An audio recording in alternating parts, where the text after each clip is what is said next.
Shalom Bapak Ibu yang terkasih dalam nama Tuhan Yesus. Jumpa lagi dalam Devotion Keluarga Allah Blessing. Sebelum kita mulai acara renungan pada kesempatan kali ini, mari kita satu dalam doa. Terima kasih ya Tuhan, buat kesempatan kali ini Tuhan. Kalau kami masih boleh mendengarkan isi hati-Mu ya Tuhan, kiranya Kau mau berikan hikmat kepada setiap kami ya Tuhan, juga urapan-Mu Tuhan, tanpa terkecuali ya Tuhan, supaya kami bukan hanya mendengar, tapi kami juga boleh menjadi pelaku-pelaku firman-Mu Tuhan. Urapi juga hamba-Mu ini Tuhan, yang tidak ada apa-apanya Tuhan, untuk boleh menyampaikan isi hati-Mu yang tiada batasnya. Hanya di dalam satu nama Tuhan Yesus Kristus, kami berdoa dan mengucap syukur, haleluya, amin. Bapak Ibu terkasih dalam Tuhan, pada Devotion Keluarga Allah Blessing kali ini, dengan tema yaitu God is the source of life. Dengan atau lebih enaknya kita ngomongnya adalah Tuhan adalah sumber kehidupan. Yuk mari kita buka ayat Alkitabnya, saya bacakan bagi Bapak Ibu di dalam Kolose 1 ayat 16 sampai 17. Demikian bunyi firman Tuhan.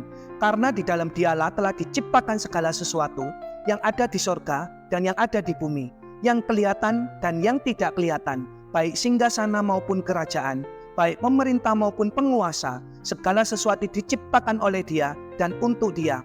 Ia ada terlebih dahulu dari segala sesuatu, dan oleh segala sesuatu ada di dalam Dia.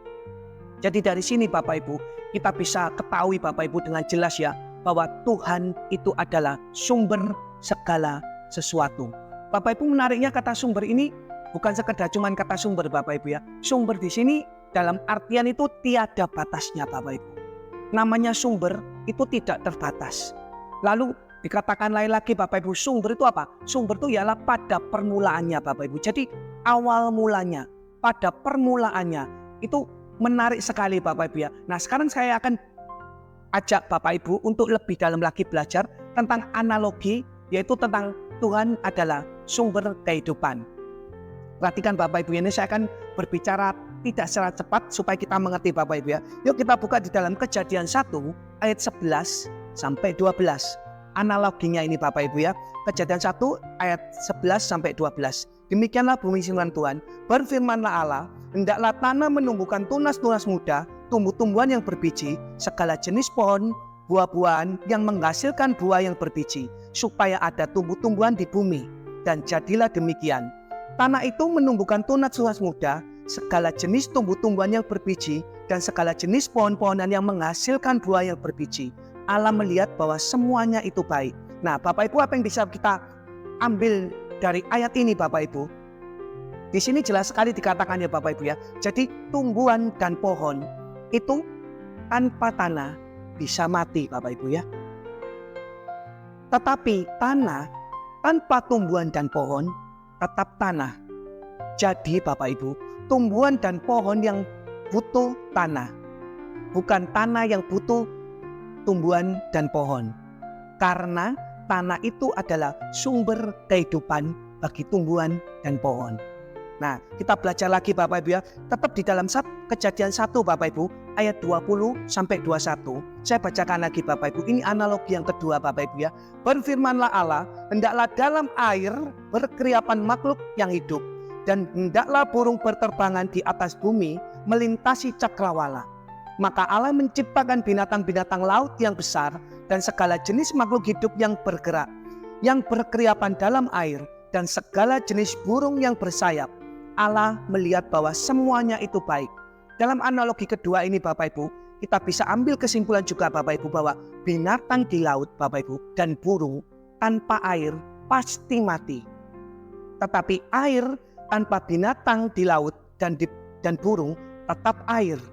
Jadi binatang di laut dan burung yang butuh air, bukan air yang butuh binatang di laut dan burung.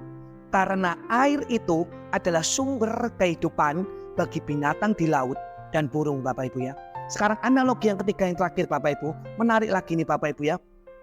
Di dalam Kejadian 1 ayat 26 sampai 27, berfirmanlah Allah, baiklah kita menjadikan manusia menurut gambar dan rupa kita, supaya mereka berkuasa atas ikan-ikan di laut dan burung-burung di udara dan atas ternak dan atas seluruh bumi dan atas segala binatang melata yang merayap di bumi. Maka Allah menciptakan manusia itu menurut gambarnya. Menurut gambar Allah diciptakannya dia, laki-laki dan perempuan diciptakannya mereka. Dari analogi ketiga ini Bapak Ibu, kita juga dapat ambil satu kesimpulan Bapak Ibu, bahwa manusia tanpa Tuhan pasti mati Bapak Ibu. Manusia pasti mati. Kenapa Bapak Ibu? Karena Tuhan adalah sumber kehidupan bagi manusia. Tetapi Tuhan tanpa manusia, Tuhan tetap Tuhan Bapak Ibu ya. Jadi manusia itu yang butuh Tuhan. Tuhan tidak butuh manusia Bapak Ibu. Karena sekali lagi saya katakan Bapak Ibu, Alkitab juga katakan ya Bapak Ibu ya, Tuhan itu sumber kehidupan bagi manusia. Dari analogi ini Bapak Ibu, menariknya begini Bapak Ibu ya, kita bisa ambil satu aplikasi dalam kehidupan kita. Aplikasinya apa? Bahwa kita yang namanya manusia, kita pasti bisa menikmati janji-janjinya Tuhan yang di dalam Alkitab, asalkan satu Bapak Ibu yang kita lakukan. Kita apa Bapak Ibu? Kita berada di dalam sumber tersebut. Dengan kata lain, hidup kita mengandalkan Tuhan.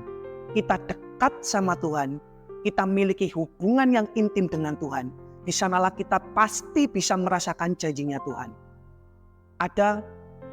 Ada orang Bapak Ibu ya yang menolak Tuhan.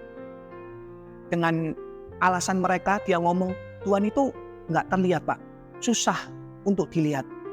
Nah ini Bapak Ibu, saya mau kasih tahu Bapak Ibu, yang tidak terlihat belum tentu tidak ada. Contoh paling gampang, apakah Bapak Ibu bisa melihat angin? Nggak bisa ya. Angin tidak bisa kita lihat bentuknya, mau kotak, mau segitiga, mau lebarnya berapa, nggak bisa Bapak Ibu ya. Tapi satu Bapak Ibu, kita bisa merasakannya Bapak Ibu ya. Sama seperti itu Bapak Ibu, Tuhan tidak bisa dilihat, tapi kita bisa merasakannya ketika kita dekat dengan sumber itu Bapak Ibu. Nah, bagi kita Bapak Ibu, saya mau kasih kata-kata yang menguatkan dan juga meneguhkan Bapak Ibu. Bagi kita saat ini, mungkin keadaan kita sedang biasa-biasa saja. Mari, melalui renungan pagi ini Bapak Ibu, kita diingatkan untuk selalu mengandalkan Tuhan.